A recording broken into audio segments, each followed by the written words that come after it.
अस्सलामुअलैकुम दोस्तों। बिल आखिर T20 वर्ल्ड कप खत्म हुआ, फाइनल हो गया। जान छूटी, एक बुखार चला हुआ था, खत्म हो गया। इंग्लैंड जीत गया। इंग्लैंड को बहुत बहुत मुबारक हो, कॉन्ग्रेचुलेशंस, वेल डिजर्व विक्ट्री। हमने कहा इस पे भी वीडियो बना लें। हाँ जी ताय साहब। हाँ जी, अस्सलाम वालेकुम। मुबारक हो भाईजान इंग्लैंड को बहुत बहुत। पाकिस्तानियों के लिए हमदर्दियां, दुआएं। नहीं मैं फुल आप। इंथुसियास्टिक हुआ हुआ आज। मेरे पीछे चल रहा है नेशनल, तो मैं आज बिल्कुल उसमें नहीं हूँ किसी किस्म की। आखिरी बहुत मेहनत ओवर कर ली से इतना तो। जब आखिरी 2-3 ओवर बाकी थे तो मैंने बाकायदा एक पोस्ट लगाई थी कि you can do it England, Ben Stokes, go अच्छा। अहेड। और अल्हम्दुलिल्लाह बेन स्टोक्स ने जो है तो वो जिस काम के लिए मशहूर है उसने वो काम आज फिर कर दिया। हाँ, बिल्कुल सही। बस ये गलतियों से सीखें, और ये टीम ऐसी है कि सीख तो सकती है, सीखने की तो गुंजाइश कभी खत्म नहीं होती। लेकिन ये है कि थोड़ा सा जहाँ पे सर यूज हेड यूज करने वाली बात थी, वहां पे थोड़ा कम किया, या गाइड करने वाला कोई नहीं था कि किस तरीके से इम्प्लीमेंट करना है चीजों को। खैर, फर्स्ट इनिंग से शुरू करें या बॉलिंग इनिंग से शुरू करें? फर्स्ट इनिंग से शुरू करते हैं। फर्स्ट इनिंग की मैं बात बैटिंग कर इनिंग लेता हूँ, से आप दूसरी की आप बात कर लें। आप कर लें। हाँ जी, हाँ जी। भाई बात फिर वही आ जाती है कि विकेट जो है वो, आप मेलबर्न की विकेट थी, बाउंस बाकी विकेट्स के मुकाबले में थोड़ा ज्यादा था, लेकिन उतना भी नहीं था कि मैनेजेबल ना हो। और वही बात है। अब चूंकि हम फाइनल हारे हैं, हमारी बहुत सारी जो खामियां हैं वो इसी के नीचे छुप जाएंगी कि यार फाइनल में तो पहुंच गए हैं ना, फाइनल जाके हारे हैं यार, बाकी टीमें तो फाइनल में भी नहीं पहुंची। तो हम लोग वो सब अच्छा है, सब अच्छा है, सब अच्छा है वाले काम करके और चीजों को पीछे डाल देते हैं। जो असल रूट कॉजेज हैं उनके ऊपर जो है वो हम बात करने से कतराते हैं, क्योंकि हम उसका सोल्यूशन नहीं निकालना चाहते। और अगेन ये कोई अननेसेसरी क्रिटिसिज्म नहीं है।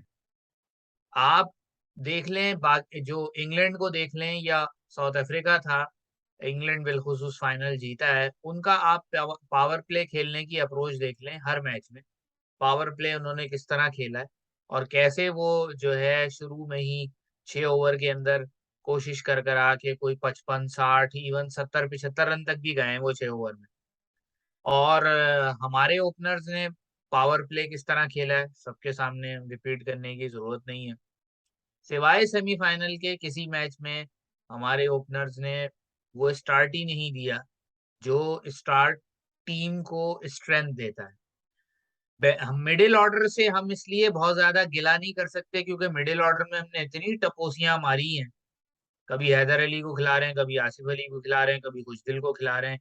किसी एक को भी ढंग से, किसी भी 3 प्लेयर को ढंग से सेट नहीं होने दिया। अचानक इनको ख्याल आया शान मसूद को ले आए, शायद को बेहतर ही ख्याल आ गया कि कम से कम मिडिल ऑर्डर में कुछ थोड़ी सी स्टेबिलिटी वाला मामला हुआ। इफ्तिखार अहमद ने ऑस्ट्रेलिया आके जो है वो थोड़ा 2-3 इनिंग्स ऐसी खेली कि जो कंट्रीब्यूशन थी। यानी अगर आपके मिडिल ऑर्डर में 4 लोग खेल रहे हैं और हर बंदा अगर एक टूर्नामेंट में 3-3 इनिंग कंट्रीब्यूट कर दे तो आपका मिडिल ऑर्डर ने काम कर दिया। प्रॉब्लम सारी ये है हमारे साथ कि हमारे जो ओपनर्स हैं, जब आसान विकेट्स होती हैं, घुटने से नीचे वाली बॉलें होती हैं, तो ये 15 ओवर तक आउट ही नहीं होती। ये खुद ही खेलते रहते हैं। 8 की एवरेज पे रन बना लेते हैं, 9 की एवरेज पे रन बना लेते हैं। अपने अपने स्ट्राइक रेट जो है वो 70-75 रन कर लेते हैं 55 बॉलों में, 50 बॉलों में। और जो कसर इनकी मुश्किल, अभी जैसे ऑस्ट्रेलियन टूर हुआ, दोनों ओपनर नाकाम रहे बुरी तरह से, सिवाय एक एक दो दो इनिंग्स के, कोई काबिल जिक्र इनिंग नहीं। अब पाकिस्तान ये जाएंगे, अगर कोई पाकिस्तान में ऐसी टीम आई, फॉर एग्जांपल कोई भी टीम आई, उनके सामने 3-5 जो भी T20 होंगे, ये इन दोनों में से कोई भी एक भी मिस नहीं करेगा। ना कि भाई आप इतना बड़ा टूर्नामेंट खेल के आए हैं, आपकी अचीवमेंट है, आप फाइनल में हारे हैं जाके, और बहुत नैरोली हारे हैं। आपके बॉलर्स ने इस हद तक सिचुएशन कर दी कि आप जीत भी सकते थे। खैर, कुछ ना कुछ ऊपर नीचे होता है, एक टीम जीतती है, एक टीम हारती है। लेकिन अब आप अगर अपनी टीम को मजीद सेटल करना चाहते हैं तो बेहतर यह है कि भाई आप अपॉर्चुनिटी यूज करें। 2 साल बाद अगला T20 वर्ल्ड कप है, बीच बीच में आप जो मेन प्लेयर्स हैं वो रेस्ट करें, रिप्लेसमेंट तैयार करें, मिडिल ऑर्डर को मौका दें खेलने का। ये खुद ही जान नहीं छोड़ते, ये खुद ही 15-15 ओवर तक बैटिंग करते रहते हैं, नीचे वालों की बारी नहीं आती। जब कोलैप्स होते हैं, नीचे वालों की बारी आती है, उनको पता ही नहीं होता उन्होंने किस नंबर पे बैटिंग करनी है, उनका रोल क्या है। वो भी आके हड़बोंग के अंदर उल्टे सीधे शॉट मारते हैं, आउट हो जाते हैं। कहानी वहीं घूम फिर के आ जाती है, यार ये दोनों ही 15 ओवर खेल लें तो ज्यादा बेहतर है, नीचे वाले तो करते ही कुछ नहीं है। अब आप देख लें, इन दोनों के 15-15 ओवर खेलने का नुकसान क्या हुआ है। ऑस्ट्रेलियन कंडीशन में कोई एक सिवाय जो आपकी सेमीफाइनल की पार्टनरशिप थी, उसकी पार्टनरशिप के अलावा उन्होंने को पार्टनरशिप ही नहीं लगाई जो टीम को फायदा दे। जितने मैच पाकिस्तान बचाया है वो मिडिल ऑर्डर ने, 3 मैच मिडिल ऑर्डर ने बचा के आपको दी। तो मैं, मेरा तो कहना अगेन फिर वही है कि भाई, टीम के लिए अगर आप खेलते हैं तो टीम के लिए आप रेस्ट करना भी सीखें, खुद को ड्रॉप करना भी सीखें। आप अगर बने हुए हैं इस वक्त करता धरता टीम के, टीम को चलाने वालों में शामिल हैं, तो भाई दूसरे लोगों को भी चांस दें, जो मिडिल ऑर्डर में खेल रहा है उसको भी बैटिंग का मौका दें। और अगर फॉर एग्जाम्पल आपके मुल्क में इतनी आसान विकेटें होती हैं कि जो ओपनर्स हैं उन्हीं के बाद दूसरों की बारी नहीं आती, तो यार आप नीचे चले जाएं, उनको ऊपर भेज दें कि भाई आप भी जाओ जाके रन करो, रिप्लेसमेंट तैयार करें। अभी इस वक्त सिचुएशन क्या थी, आप इस वर्ल्ड कप में देखें, आपके पास 11 प्लेयर पूरे करने मुश्किल हो गए थे। क्यों? आपके पास बैट्समैन जो बाहर बैठे हुए थे उनमें कोई भी इस काबिल नहीं था कि आप इनमें से कोई एक इंजर्ड हो जाता तो आप उसको खिला लेते। बड़ी मुश्किल से जाके आपके पास 11 प्लेयर ऐसे बने थे जो, आप समझ लें, इनमें कोई भी यूजलेस नहीं था। बाकी जितने बाहर बैठे हुए थे उनमें कोई ऐसा नहीं था कि आप उसको रिप्लेस कर सके सिवाय हसनैन बॉलर्स में। बाकी जितने बैट्समैन बाहर बैठे हुए थे सब वही लोग थे जो कि आप समझ लें कि उनको ये कह के बाहर बिठाया गया था कि यार अब तुम लोग बाहर बैठो, ये जो 11 हमें मिल गए हैं ना, हम इसी से पूरा वर्ल्ड कप खेलें। तो बात फिर हम्म। वही आ जाती है कि अब चूंकि हम फाइनल हारे हैं, लिहाजा हमारी कमजोरियों के ऊपर, हमारी वही जो हम बेवकूफियां बार बार करते हैं उसके ऊपर फिलहाल कोई बात नहीं होगी। और हम सब अच्छा है की रट लगा के दोबारा आसान विकेटों के ऊपर इन्हीं प्लेयर्स के साथ खेलते रहेंगे। फिर रिजवान 1500 रन बना देगा एक साल में, बाबर 1000 रन बना देगा एक साल में। वो जो एवरेज यहाँ ऑस्ट्रेलिया आके खराब हुई है वो बेहतर हो जाएगी, और सब ऐसे ही चलता रहेगा। अगले वर्ल्ड कप में फिर कोई इस तरह की सिचुएशन होगी, फिर हम वहां जाके फंस जाएंगे। आप जो है ना आप मुझे मैं तो मैच पे रहूंगा भाई, मैं इससे पीछे जाऊंगा तो मैं इस वक्त बहुत, एक होता है ना, एक इंडिया वाले मैच के दिन जो है ना, मैं बिल्कुल इमोशनली ड्रेन था। एक आज के दिन मुझे लग रहा था, क्योंकि हमने जिस तरह से एक तरीके से समझे, स्टार्ट की तो मैं बात नहीं करूंगा, लेकिन जिस तरह से 12वें ओवर में बाबर आउट हुआ था ना, तो मुझे यकीन हो गया था कि अब टोटल जो है ना 160 के करीब, 65 के करीब बन जाएगा। अगर चाचा इफ्तिखार जो कर रहे थे वही करते ना तो ज्यादा बेहतर रहता, क्योंकि चाचा इफ्तिखार के या तो उस वक्त के डिसीजन छोटे छोटे से, क्योंकि बाबर रिजवान 3 मैचों में जल्दी आउट हो गए, बाबर रिजवान किसी भी मैच में नहीं चले थे, तो इफ्तिखार तीसरे चौथे ओवर में आ जाता था, तो उस वक्त फास्ट बॉलर लगे होते थे, वो उनसे अपनी बैटिंग सेट कर लेता था, और जब स्पिनर आते थे तो उनको हिट कर लेता था। अब हुआ ये कि बाबर आउट हुआ 12वें में, और 12वें में प्रॉब्लम ये हुई कि उस वक्त स्पिनर गेंद करा रहा था। वो जो 5 बॉलें इफ्तिखार ने 6 बॉलें खेली हैं, उनमें से 5 बॉलें तो स्पिनर ही की थी ना, वो 5 बॉलों में उसने 0 रन बनाए। वहां पे थोड़ा सा ना, जो मैच के अंदर आपकी एक सेंस होती है ना कि आपके पास अभी स्पिनर बॉलिंग करा रहा है, उसकी 5 बॉलें बाकी हैं, उन 5 बॉलों में कम से कम शादाब या नवाज कोई एक भेज के ना आप बिल्कुल उनका मेथड तब्दील कर देते, क्योंकि वो उस वक्त तीसरा ओवर करा रहा।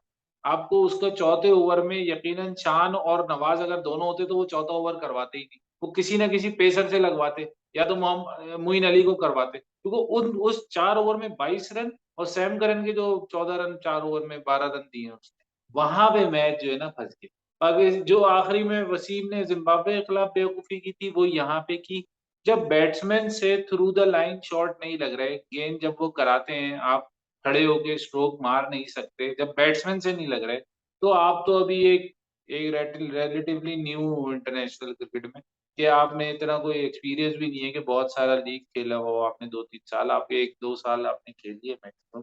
तो आप ना बॉल की पेस से उसको थर्ड मैन या फाइन लेग की तरफ खेलते हैं और दूसरे एंड पे चले जाते हैं। ये होता है तरीका। अगर आपको लग रहा है कि वो गेंद थोड़ी-सी लेंथ पे क्योंकि वो ज़मीन पे पटक रहा था सैम करन। जब ज़मीन पे पटकेगा ना तो इसका मतलब आप उस लेंथ के नीचे आ सकते हैं। अब ज़रूरी थोड़ी उसको हर बॉल को आप म ज़िम्बाब्वे में भी मैच हम वसीम की वज़ह से हारे थे। आखिर में थोड़ा-सा ये होता है ना कि आपके जो अंदर लोग बैठे होते हैं, वो बताते हैं आपको कि आप जा रहे हो वहाँ पर, तो आप बॉल का जो डॉट बॉल है ना उसका सिनेरियो कम करो। वो बॉल अगर वो थर्ड मैन पे खेलता, एक आध फाइन लेग पे लगती, बॉलर को ये होता है यार 4 रन 4 बॉलों में बन गए, 5वीं बॉल थोड़ी बेहतर करने की कोशिश करता हूँ, उसमें वो फुल टॉस करा सकता था, उसमें वो लेग स्टंप हाफ वॉली करा सकता था। थोड़ा-सा आपको गेम अवेयरनेस की तरफ लेके जा रहा हूँ। मुझे पता है हार तो गए, जिस तरह हमने बैटिंग की है, 138 रन चेज़ और फाइनल में देखें, बात सारी वहीं पे आके अटक गई, शान मसूद आउट हुआ, इफ्तिखार आउट हुआ, शादाब आउट हुआ। बात सारी वहीं पे आ गई जो बेन स्टोक्स को रन नहीं बनाने थे। उसको 20 ओवर खेलने थे। उसको पता था 138 रन है, 20 ओवर में ही बनेंगे ये फाइनल है, किसी कोई जल्दी नहीं है, कोई रन रेट का इश्यू नहीं है। तो आप अपना क्रिकेटिंग जो ब्रेन है ना, उसको आप अपने सर पे हेलमेट की जगह ओढ़ लेते हैं और फिर वहाँ से खेलना शुरू करते हैं। शादाब और शान मसूद क्योंकि थोड़े दिमाग से खेलते हैं, उन्हें पता है किस तरह बॉल को आगे-पीछे करना है। इन दोनों के आउट होने से चाहे तो इफ्तिखार का तो मैं इतना वो नहीं मतलब था लेकिन उसको गलत ऑर्डर में भेजा। उस वक़्त शादाब या नवाज़ को भेजते थे। वो 3 ओवर 4 ओवर में मैं कहता हूँ अगर 20 रन भी बनते ना 22-20 रन बन जाते उन 3-4 ओवर में, क्योंकि फिर पाकिस्तान को ना पेसर ही खेलने को मिलते। इफ्तिखार वो आराम से खेल लेता और हिट भी कर लेता। जो हम 138 में थे ना, वो मैं 155, 160 में सोच रहा था क्योंकि मुझे लग रहा था कि कहीं पे हम ना कोई ऐसी मिस्टेक कर देंगे और बेसिक क्रिकेटिंग मिस्टेक है जब स्पिनर पे उसकी स्ट्राइक रेट ऐसी है कोई 113 का शायद इफ्तिखार का और फास्ट बॉलर पे 143 का। तो आप खुद सोचते हैं एक मेजर डिफरेंस है 30 का। तो आप जी। शादाब को भेजते, शादाब का 144 का स्ट्राइक रेट है स्पिनर और 125 का शायद फास्ट बॉलर है। तो यहाँ पे थोड़ी मैनिपुलेशन करनी चाहिए थी। लेकिन आपकी बात मेरी बात अपनी जगह सब 3 साल से कप्तानी सीख रहा है बाबर, लेकिन जो ऐसी सिचुएशन जहाँ पे आपको थोड़ा-सा सोचना होता है कि किसी तरीके से मैं कोई इफ़ेक्ट डाल दूँ, ग्राउंड के बाहर बैठे हुए मैं कोई मैच पे इफ़ेक्ट कर दूँ। ये चीज़ें जो है ना, ये थोड़ी-सी मुश्किल है अभी। कप्तानी के मामले में भाई मैं कोई बात नहीं करूँगा, आप पीसीबी की मर्ज़ी वो किसी को भी कप्तान बनाए, लेकिन जो उसने ग्राउंड लेवल पे गलतियाँ की, वो मैं हाइलाइट करूँगा। पहली दूसरी बॉलिंग में तो आपने देख ही लिया पाकिस्तान की बॉलिंग में शाहीन का इंजर्ड होना उस वक़्त, वहाँ से मैच खुल गया। वरना पाकिस्तान डीएलएस पे ऊपर चला गया था। 36 बॉलों में 49 रन चाहिए थे, पाकिस्तान के हाथ में आ गया था मैच। प्रेशर था, लेकिन प्रॉब्लम वही हुई कि बस वो 1 ओवर में 11, 12, 13 रन पड़े उसको हार गए और मैच वहाँ से पलट गया। बाकी बॉलिंग एफर्ट की मैं बहुत तारीफ़ करूँगा। स्किंटिलेटिंग कह सकते हैं आप, नसीम शाह मैंने इससे अच्छे विकेटलेस ओवर कभी नहीं देखे कि 4 ओवर में किसी ने 30 रन खाए हों और इससे अच्छी बॉलिंग की हो। मैंने अपनी ज़िंदगी में टी20 जितने अरसे से देख रहा हूँ, नहीं की। शाहीन ऐज़ यूजुअल आया और इफ़ेक्ट डाला। हारिस रऊफ को आप मैच से बाहर रख ही नहीं सकते। पाकिस्तान ने कुछ रन आउट चांसेस मिस किए, 2 रन आउट चांसेस थे, जो मिस किए। अगर थोड़ी-सी ये चीज़ों पे हम फ़ोकस कर लें और इसी टीम में कुछ ऐसे क्योंकि हमें पाकिस्तान को फ़ील हुआ होगा बाद में टूर्नामेंट में, कि एक फ़ास्ट बॉलिंग ऑल-राउंडर बहुत ज़रूरी है। मोहम्मद वसीम अगर अभी नया है, तो फ़ास्ट बॉलिंग ऑल-राउंडर ताकि वो चौथा बॉलर फ़ास्ट बॉलर भी बन जाए और शादाब और नवाज़ के बाद एक तीसरा ऑल-राउंडर भी बन जाए। थोड़ी हम इन चीज़ों की तरफ ना हम थोड़ा-सा क्रिकेट को बहुत सीधा देखते हैं और क्रिकेट को बहुत सीधा रखना चाहते हैं। जो हम पहले 15 साल पहले खेलते थे, वो टीम्स आज खेलती हैं। 7-7 बॉलर्स के साथ इंग्लैंड खेल रहा है, तो हमें थोड़ा-सा उस तरफ देखना पड़ेगा। जी। नहीं, बॉलिंग की तो बहरहाल खुल के तारीफ़ की जाएगी, क्योंकि इतने कम स्कोर के बॉलिंग ऊपर मैचलेस और है। इंग्लैंड जैसी बैटिंग लाइनअप को रिस्ट्रिक्ट कर देना कि जो आप 2 दिन पहले 170 कर चुके हैं बगैर विकेट गिरे हुए और 16 ओवर में चेस कर चुके, तो मैं बॉलर्स की तो जितनी तारीफ़ की जाए कम। और मैचलेस था नसीम भाई वो। शाह ने जितना इम्प्रूव किया है, जितनी तारीफ़ की जाए नसीम शाह की कम है, क्योंकि जितने कॉन्फिडेंस के साथ और जितने एग्रेशन के साथ वो बॉलिंग करता है और जितने कंट्रोल के साथ बॉलिंग कर रहा है। मार्वलेस। हम्म।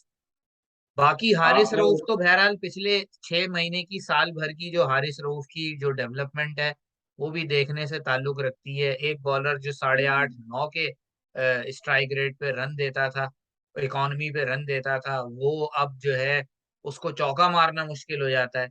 विकेट्स लेता है, स्लोअर वन कराता है, 155 टच की उसने। तो हम्म। कहने का मतलब ये है कि ये जो है बॉलिंग से तो हमारा जो मामला ऐसा है ना कि ये तो दोबारा उसी तरह का बॉलिंग सेट बन गया है, लीथल किस्म का, जो हमेशा से रहा है। बीच में कुछ अरसा ऐसा था कि हमारे पास जो है वो विकेट टू विकेट बॉलर आ गए थे, जो सिर्फ विकेट टू विकेट गेंदें कराते थे। लेकिन अब ये दोबारा हमारा वो सेट बन गया है कि जिसमें सारे हमारे जो बॉलर हैं वो अच्छी पेस के साथ बॉलिंग करते हैं और विकेट टेकिंग बॉलर्स। तो बॉलर्स की तो आप जितनी तारीफ करें उतनी कम, नो डाउट। इंग्लैंड जैसी बैटिंग सीरियसली लाइनअप के जिसमें नंबर 11 तक बैट्समैन है, यानी हमारे यहाँ वो एक सियासी नारा मारा जाता है ना, हर घर से भुट्टो निकलेगा तो तुम कितने भुट्टो मारोगे। तो भाई इंग्लैंड का हर नंबर से बैट्समैन निकलता है, तुम कितने आउट करोगे। लेकिन उस सीरियसली टीम आप को रोकना, उस गूज टीम बम्प को को उस टाइम पे। 19वें ओवर तक ले जाना, उस टीम को जो है वॉक थ्रू ना करने देना, ये बहुत बड़ी अचीवमेंट है बॉलर्स बहुत बड़ी अचीवमेंट। इवन पाकिस्तान फाइनल में पहुंच गया, ये बहुत बड़ी अचीवमेंट है सिर्फ बॉलिंग लेवल पे। क्या आपने बॉलिंग लेवल ऐसा सेट कर दिया है या स्टैंडर्ड ऐसा है। मैं यकीन करें, मैंने बहुत क्रिकेट देखी, लेकिन ये 4 ओवर की क्रिकेट में आप 4 ओवर जिस तरह नसीम शाह ने बॉलिंग की है ना, मैं इसलिए कहूंगा कि आप इतने अच्छे विकेटलेस ओवर आप कभी देख ही नहीं सकेंगे दोबारा। बिल्कुल। जिस तरह इसने साउथ अफ्रीका को आखिरी ओवर में कराई थी, वो बॉल्स मुझे भूलती नहीं है। जैसी भी ग्राउंड कंडीशन हो, सामने कोई भी बैट्समैन हो, नसीम शाह ने जो आखिरी 2 ओवर किए थे, मैं कहता हूँ उस जैसी बॉलिंग आप दोबारा किसी को करते हुए देख ही नहीं सकते। आप किसी फ्रेंचाइज टूर्नामेंट, किसी इंटरनेशनल में दोबारा वो रिपीट करेंगे। हाँ, एक चीज में बहुत फोकस कर सकता है नसीम शाह, और खास तौर पे शाहीन शाह, नफीस नसीम शाह और हारिस रऊफ, ये थोड़ी ना अपनी ग्राउंड फील्डिंग और थोड़ा थोड़ी बल्ले छक्के मारने वाले, ये कर लें, ये T20 में इनको कोई रिप्लेस नहीं कर सकते। 3 फास्ट बॉलर हमारे पक्के फिक्स हो सकते हैं, इंक्लूडिंग हसनैन। ये 4 रहे T20 4 के, कुछ भी कंडीशन हो, कोई भी ग्राउंड हो, आप इनको खिलाएं और मैच जीत जाए। 95 टीम्स के खिलाफ, 95% टीम के खिलाफ आप मैच जीत सकते हैं, एक आध दो छोड़। बिल्कुल। चलें जी, यहीं तक रखते हाँ हैं। जी। फिर हाँ। इंशाल्लाह किसी और टॉपिक पे, किसी और उसके ऊपर, किसी और सीरीज के लिए जो है वो फिर हाजिर होंगे। तब तक के लिए इजाजत। अल्लाह हाफिज।